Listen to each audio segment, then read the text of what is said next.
Hello दोस्तों, good evening. आप लोगों का एक बार पुनः दीपिक स्प्रेड्स नॉलेज चैनल पर आपका स्वागत है।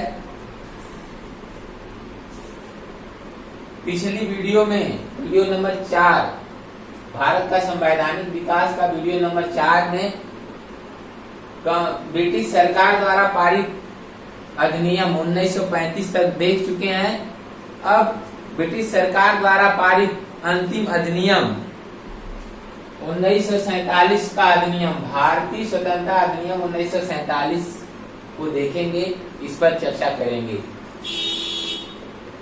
सबसे पहले यह अधिनियम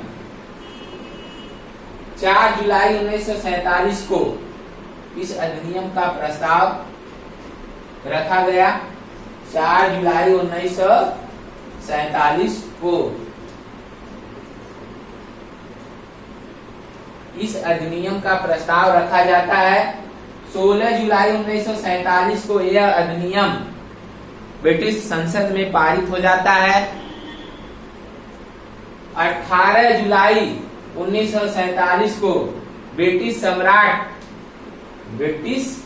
सम्राट जो थे उन्होंने इस पर हस्ताक्षर कर दिया और यह अधिनियम बन करके तैयार हो जाता है। इस अधिनियम में कहा 15 अगस्त 1947 को भारत को स्वतंत्र कर दिया जाता है। स्वतंत्र एवं संप्रभु राष्ट्र घोषित कर दिया जाता है। 15 अगस्त 1947 को भारत को स्वतंत्र एवं संप्रभु राष्ट्र घोषित कर दिया जाता है। भारत और पाकिस्तान नामक 2 डोमिनियन राज्य में भारत को बांट दिया जाता है। वायसराय का पद, भारत के राज्य सचिव का पद, वायसराय का पद, भारत के राज्य सचिव का पद व भारत का सम्राट शब्द को समाप्त कर दिया जाता है। भारत का जो सम्राट था उस शब्द को भी समाप्त कर दिया जाता है। गवर्नर जनरल का पद बना रहा, गवर्नर जनरल का पद बनाए रखा गया।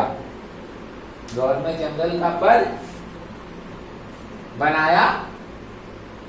बनाए रखा गया। ब्रिटिश संसद द्वारा पारित अंतिम अधिनियम था। यह जो अधिनियम है 1947 का, यह ब्रिटिश संसद द्वारा पारित अंतिम अधिनियम था। इस अधिनियम में कहा गया जो देशी रियासतें थी उस समय उन्हें कहा अधिकार मिला कि आप चाहे तो स्वतंत्र रह सकते हैं, आप चाहे तो भारत में शामिल हो सकते हैं, आप चाहे तो पाकिस्तान में शामिल हो सकते हैं, आप चाहे तो पाकिस्तान में शामिल हो सकते हैं। पाकिस्तान में गए क्षेत्र जो हैं, पाकिस्तान जिन क्षेत्रों को मिलाकर बना वे क्षेत्र जैसे जो सिंध प्रांत था, सिंध प्रांत वह और उत्तर पूर्वी सीमा प्रांत, पश्चिमी पंजाब, बलूचिस्तान तथा असम का सिलहट जिला पाकिस्तान में चला जाता है।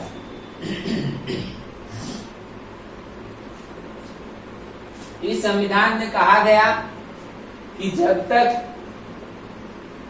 आप लोग अपना खुद का संविधान नहीं बना लेंगे तब तक 1935 के अधिनियम के अनुसार ही शासन संचालित रहेगा। इस अधिनियम में बताया गया कि जब तक भारत और पाकिस्तान 2 राज्य जो बने हैं, जब तक इन लोगों का संविधान नहीं बन पाता है तब तक अधिनियम 1935 के अनुसार ही शासन चलेगा।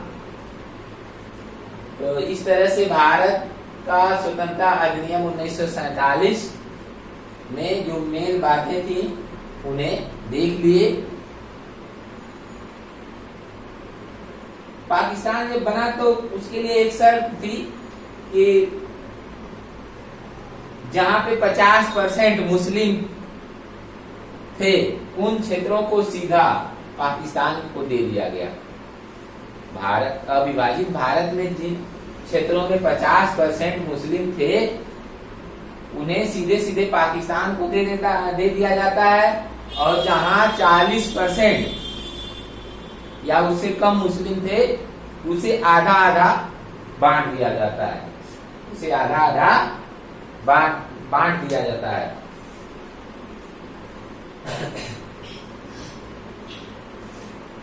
इस तरह से ये 1947 का अधिनियम देख चुके हैं।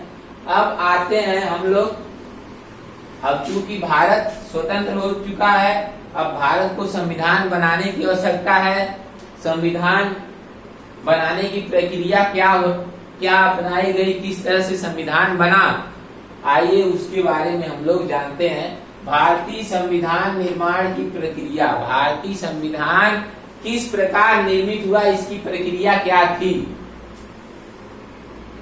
भारतीय संविधान का निर्माण एक संविधान सभा द्वारा होता है, एक संविधान सभा द्वारा होता है, एक संविधान सभा द्वारा होता है। इस संविधान सभा की सबसे पहले मांग, इस संविधान सभा की सबसे पहले मांग करने वाले व्यक्ति बाल गंगाधर तिलक थे। उन्होंने 1895 में ही अपने स्वराज विधेयक में संविधान सभा बनाने की मांग किए थे। रांची में गठित स्वराज पार्टी ने 1934 में संविधान सभा बनाने की मांग की, और 29 जुलाई 1936 में कांग्रेस द्वारा मांग की गई। कांग्रेस की स्थापना कब होती है? 1885 में कांग्रेस की स्थापना होती है। एओ ह्यूम के द्वारा। तो जो कांग्रेस था, कांग्रेस जो थी भारतीय राष्ट्रीय कांग्रेस, उसने 29 जुलाई 1936 को मांग किया। संविधान सभा बनाने की मांग कब की कांग्रेस? 1936 में, 29 जुलाई 1936 में मांग करती है। एम.एन. राय ने भी 1934 में औपचारिक रूप से संविधान सभा बनाने की मांग करते हैं। 1934 में औपचारिक रूप से एम.एन. राय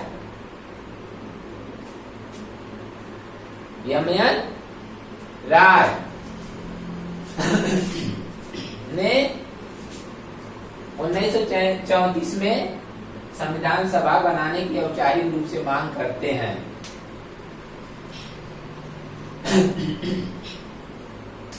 संविधान सभा के अर्थ और महत्व की व्याख्या। संविधान सभा का क्या अर्थ है और इसका क्या महत्व है की व्याख्या कांग्रेस के लखनऊ अधिवेशन 1926 में की गई। 1926 में जो कांग्रेस का जो अधिवेशन था, 1926 का अधिवेशन, उसमें ही संविधान सभा के अर्थ और महत्व की व्याख्या कांग्रेस करती है। लेकिन मांग कब करती है? 1936 में 29 जुलाई 1936 में कांग्रेस संविधान सभा की मांग कर देती है। कांग्रेस पुनः 1937 और 38 के कांग्रेस अधिवेशन में पुनः मांग दोहराता है। कांग्रेस पुनः मांग दोहराती है। कब? कांग्रेस अपनी मांग पुनः 1937 और 38 के कांग्रेस अधिवेशन में दोहरा देती है अपनी मांग। फिर आगे देखते हैं इसमें, भारतीय संविधान भारतीयों की इच्छा अनुसार होगा। भारतीय जो संविधान है वह भारतीयों की इच्छा अनुसार होगा। भारतीय संविधान भारतीयों की इच्छा अनुसार होगा।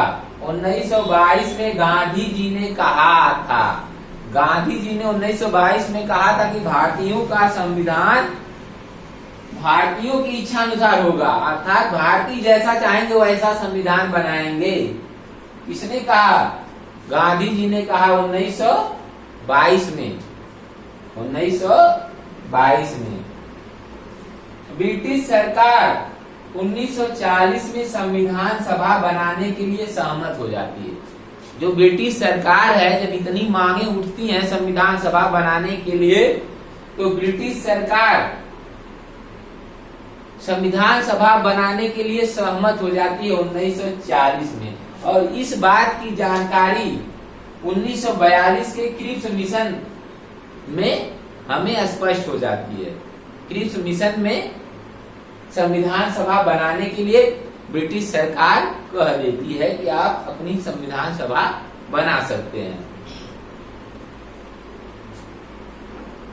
ग्रेनविले ऑस्टिन ने कहा था, ग्रेनविले ऑस्टिन ने कहा था, संविधान सभा कांग्रेस थी और कांग्रेस भारत। अर्थात जो ग्रेनविले ऑस्टिन थे उन्होंने कहा था, क्या कहा था? संविधान सभा कांग्रेस, संविधान सभा कांग्रेस थी, अर्थात संविधान सभा कांग्रेस से बना था और कांग्रेस और भारत कांग्रेस से। इसका मतलब ये है कि भारत कांग्रेस से बना था और संविधान सभा कांग्रेस से। संविधान सभा कांग्रेस थी, अर्थात संविधान सभा कांग्रेस थी और कांग्रेस भारत था। चलिए अब देखिए, संविधान सभा बना दी जाती है, संविधान सभा बना दी जाती है, संविधान सभा बना दी जाती है। अब संविधान सभा की प्रथम बैठक, अब संविधान सभा के बारे में विस्तृत चर्चा बात किसी दूसरे लेक्चर में होगा। फिलहाल अब संविधान सभा बन जाती है, संविधान सभा बन जाती है। संविधान सभा की प्रथम बैठक होती है 9 दिसंबर 1946 को। 9 दिसंबर 1946 को संविधान सभा की बैठक होती है, संविधान सभा की बैठक होती है। कब? प्रथम बैठक कब होती है? 9 दिसंबर 1946 को संविधान सभा की बैठक 9 दिसंबर 1946 को मुस्लिम लीग को होती है। मुस्लिम लीग इसमें भाग नहीं लेता है, मुस्लिम लीग इसमें भाग नहीं लेता है। संविधान सभा जो बनी और उसकी जो प्रथम बैठक होती है उसमें मुस्लिम लीग भाग नहीं लेता है। 9 दिसंबर 1946 को सच्चिदानंद सिन्हा को अस्थायी संविधान सभा का अस्थायी अध्यक्ष बना दिया जाता है। संविधान सभा का अस्थायी अध्यक्ष 9 दिसंबर जब पहली बैठक हुई थी, 9 दिसंबर 1946 को पहली बैठक जब हुई थी, तो उस बैठक में सच्चिदानंद सिन्हा को संविधान सभा का अस्थायी अध्यक्ष बना दिया जाता है, अस्थायी अध्यक्ष बना दिया जाता है। दूसरी बैठक 11 दिसंबर 1946 को होती है। दूसरी बैठक 11 दिसंबर 1946 को होती है। डॉक्टर राजेंद्र प्रसाद को संविधान सभा का अस्थायी अध्यक्ष बनाया गया। इस जो दूसरी बैठक 11 दिसंबर, 2 दिन बाद, 9 दिसंबर को पहली, दूसरी 11 दिसंबर को, 2 दिन बाद 11 दिसंबर को पुनः बैठक हो जाती है और उसमें अस्थायी अध्यक्ष संविधान सभा का बना दिया जाता है राजेंद्र प्रसाद को, राजेंद्र प्रसाद को बना दिया जाता है। अब संविधान सभा की तीसरी बैठक होती है। तीसरी बैठक 13 दिसंबर, 2 दिन बाद पुनः तीसरी बैठक होती है 13 दिसंबर 1946 को। 13 दिसंबर 1946 को तीसरी बैठक होती है और इसी बैठक के साथ संविधान सभा की कार्यवाही शुरू होती है। संविधान सभा की कार्यवाही शुरू होती है और यह कार्यवाही जवाहरलाल नेहरू के उद्देश्य प्रस्ताव के साथ शुरू होती है। उद्देश्य प्रस्ताव जवाहरलाल नेहरू ने पेश किया, उसी उद्देश्य प्रस्ताव के साथ संविधान सभा की कार्यवाही 13 दिसंबर 1946 को शुरू होती है। उसी दिन से संविधान सभा अपना कार्य करना शुरू कर देता है। संविधान सभा अपना कार्य करना शुरू कर देता है उद्देश्य प्रस्ताव के साथ। उद्देश्य प्रस्ताव भारतीय संविधान की कुंजी है। किसने कहा? के.एम. मुंशी ने कहा था। के.एम. मुंशी, कन्हैया लाल मानिक लाल मुंशी थे। इनका फुल फॉर्म, उनका पूरा नाम कन्हैया लाल मानिक लाल मुंशी। कन्हैया लाल मानिक लाल मुंशी। हाँ, इन्होंने कहा था उद्देश्य प्रस्ताव भारतीय संविधान की कुंजी है। किसने कहा? के.एम. मुंशी ने कहा। इस तरह से आगे संविधान सभा की चर्चा अगले लेक्चर में किया जाएगा। अब इस तरह से संविधान सभा धीरे धीरे अपने उद्देश्य की तरफ बढ़ रही है। उसका उद्देश्य क्या है? संविधान बनाने का। अब धीरे धीरे संविधान बनाना शुरू होगा, समितियां बनेंगी, फिर उसके बाद वाचन होगा, फिर तमाम प्रक्रियाओं के साथ संविधान आपका 26 नवंबर 1949 को बनकर तैयार होगा। उसके बाद संविधान पूर्ण रूप से 26 जनवरी 1950 को पूरा संविधान आपका लागू हो जाएगा और आपको संविधान में मूल संविधान जब लागू होगा तो उसमें 385 अनुच्छेद होंगे, 8 अनुसूचियां होंगी। इन सब बातों के साथ संविधान आपका पूरा बन के तैयार हो जाएगा और उसके अनुसार हमारे देश का शासन व्यवस्था संचालित होगी। ठीक है, आगे की बातें अगले वीडियो में, अगले लेक्चर में बताया जाएगा। आज का लेक्चर यहीं पे समाप्त होता है।